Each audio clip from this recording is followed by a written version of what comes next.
Сәлем жақсыларым, қалайсыздар? Бүгін сіздерге ерекше тағамды жасап көрсететін боламын.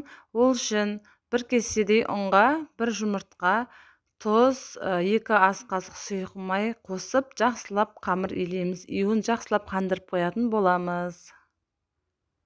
Міне менде осындай бір зуаладай қамыр шықты. Жақсыларым, менің каналымды қолдап, лайк басып, комментарий қалдырып кетіңіз. Және өздеріңіздің жақындарыңызбен бөлісуді ұмытпаңыздар. Сіздердің әрбір басқан лайктарыңыз, әрбір жазған комментарийларыңыз мен үшін өте маңызды. Аямаңыздар лайк, комментарийді. Қазақша каналдың дамуына өз үлесіңізді қосыңыз. Енді салмасына үлкендеу бір пиязды осылай майда төрпіште етіп тураймыз. Және бір пиалайдай ғана фарш керек болады. Және 4 картоп, орташа 4 картоп қайнаған болу керек. Құрамына көп нәрсе кетпейді, бірақ тойымды тағам, қарныңызды тоқ қылады. Енді бір пиалай фаршымызды алып, қызып тұрған тапаға 2 ас қасықтай сұйық май салып, фаршымызды жақсылап қуырып алатын боламыз. Отымызды баяу қойып, фаршымызды 3-4 минутқа бұқтырып қоятын боламыз. Сол аралықта қамырымызды қайтадан бір илеп, июін жақсылап қандыратын боламыз. Июі қанған қамыр жайған кезде бір тегіс әдемі болып жайылатын болады. Тағы да қамырымызды 10 минутқа демалдыруға қоямыз. Фаршымызға пиязымызды салып, астын баяу отта әдемі боп қызартып алатын боламыз. Енді бізге қайнаған 4 картоп керек болады. Оны шанышқының көмегімен жақсылап езіп аламыз, пюре сияқты қылып. Ауызашарға осындай ерекше тағамдарды ұсынсаңыздар болады. Бұл тағамды үйде ет қалмай қалған кезде, немесе фаршымыз аз қалған жағдайда осы тағамды міндетті түрде жасап көрсеңіздер болады. Қасиетті Рамазан айында ұстаған оразаларыңыз қабыл болсын. Картопымыз дайын болды. Енді оған қуырылған фарш пен пиязымызды салып, татымына қарай тұз, қара бұрыш салып, жақсылап араластыратын боламыз бір келкі болғанша. Міндетті түрде менің каналыма тіркеліп кетіңіз, лайк басыңыз, комментарий қалдырыңыз, достарыңызбен бөлісуді ұмытпаңыз. Алдын ала рахмет.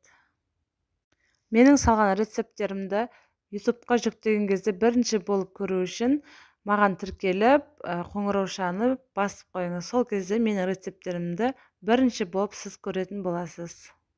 Салмамыз дайын болды. Енді оны суығанша бір шетке алып қоямыз. Енді қамырымызды алып, майда бөліктерге бөлетін боламыз.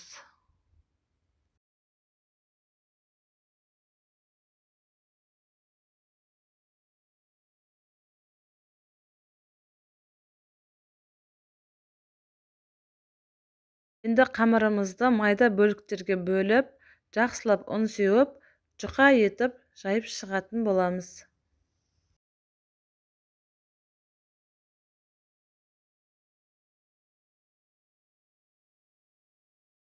Менде осындай бөліктерден 10 штук шықты.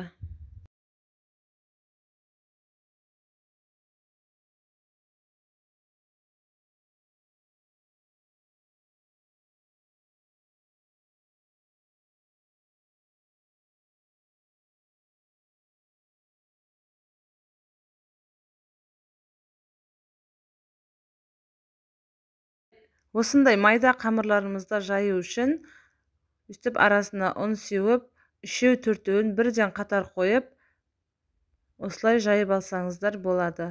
Уақытыңызды үнемдейсіз. Ортасында ұнын көбірек қыласыз, әйтпесе қамырларыңыз бір-біріне жабысып қалуы мүмкін. Болмаса осылай бір-біреуден де жайып шықсаңыз болады.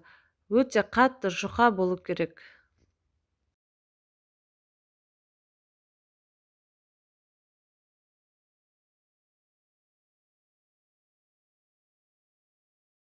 Міне тура осындай жұқалықта болу керек. Енді сізге салмасын салып, қалай орау керектігін көрсетемін. Қамырымызды бірінші осылай жайып аламыз, салмамызды саламыз ортасына, конверт тәрізді орайтын боламыз. Осылай фаршымызды жан-жағына жеткенше жайып аламыз. Енді бір шетін жауып, майлайтын боламыз. Жұқа етіп май жағып, осылай бір-біріне беттестіреміз. Сол кезде қамырымыз ашылып кетпейтін болады. Міне біреуі дайын болды.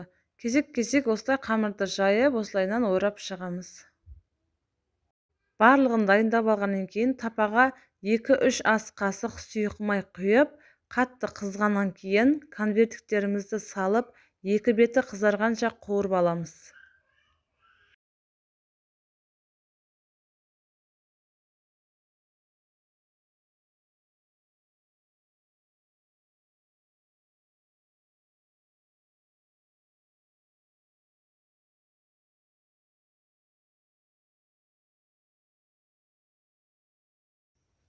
Осылай конвертиктерімізді бірінен соң бірін салып, жақсылап қуырып аламыз. Мен бұл тағамның атын білмейді екем. Ютубтан өзбек асханасынан алдым.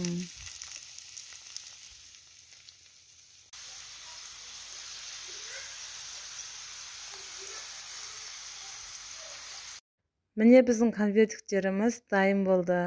Ас болсын, міндетті түрде жасап көріңіз.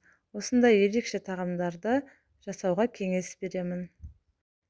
Кешке ауызашарға жеген едім, дәмі деген енді керемет. Міндетті түрде жасап көріңіздер. Өте тойымды, екеуін жегеннің өзінде тойып қаласыздар.